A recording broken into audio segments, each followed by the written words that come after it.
네, 이번 주말 개막되는 자카르타 팔렘방 아시안게임에는 다양한 종목들이 정식 종목으로 새롭게 채택이 됐습니다. 특히 인도네시아에게 유리한 종목이 대거 등장해서 홈터스의 논란까지 나오고 있습니다.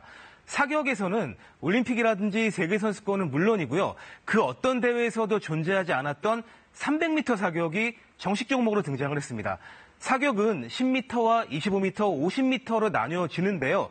이 300m 종목은 군대에서나 하는 실전 사격에 가깝습니다. 군대에서 멀가중이라고 해서 100m, 200m, 250m의 사격을 하는데 군대에서도 300m는 찾아보기가 어렵습니다. 단지 인도네시아의 메달 가능성이 높다는 이유로 정식 종목이 됐습니다. 우리나라에서는 50m가 주 종목인 최영전 선수, 이원규 두 선수가 급하게 종목을 전환해서 출전하는데요. 국내에 300m 사격장이 없습니다. 그리고 300m형 소총도 없습니다. 그런데 인도네시아를 제외한 다른 나라도 대부분 비슷한 사정이기 때문에 인도네시아에게 절대적으로 유리할 전망입니다. 스포츠보다는 레저의 영역이던 제트스키와 패러글라이딩도 이번 대회를 통해서 스포츠로 공인을 받게 됐는데요. 개최국인 인도네시아가 해양 강국으로 유명하기 때문입니다. 인도네시아의 입김 속에 정식 종목이 되었다는 후문입니다.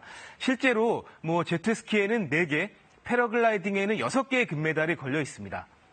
동남아시아의 전통 무술인 펜칵실랏에는 무려 16개의 금메달이 걸려 있습니다. 이 펜칵실랏은 유연한 움직임을 바탕으로 한 방어 기술의 특징인데요. 이 종목을 제대로 하는 나라는 동남아시아의 일부 국가에 불과합니다. 종주국에 가까운 데다 홈의 2점까지 감안한다면 개최국 인도네시아의 독주가 예상이 되고 있습니다. 이 같은 인도네시아의 텃세 때문에 아시안게임에 출전하지 못하는 사례도 늘어났습니다. 아시안게임 조직위가 권투의 경우에는 남자 8체급, 여자 5체급이던 것을 갑자기 남자 7체급, 여자 3체급으로 줄였다고 통보를 했습니다. 이 때문에 남자, 여자 중량급이 제외됐는데요. 복싱에서 가장 인기 있고 의미 있는 중량급이 제외된 건 이번이 처음입니다. 인도네시아가 경량급은 강하지만 중량급에서 메달 가능성이 적다는 것이 이유로 분석이 되고 있습니다.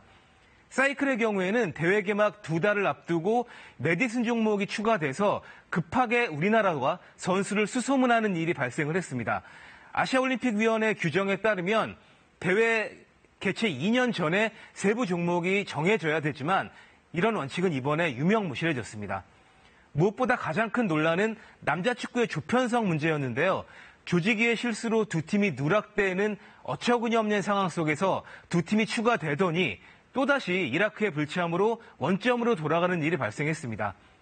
우리나라를 비롯해서 여러 나라 사격팀들은 전지훈련을 계획했었는데요. 사격장이 완공되지 않았다는 이유로 거부한 것도 이해하기 힘든 대목입니다.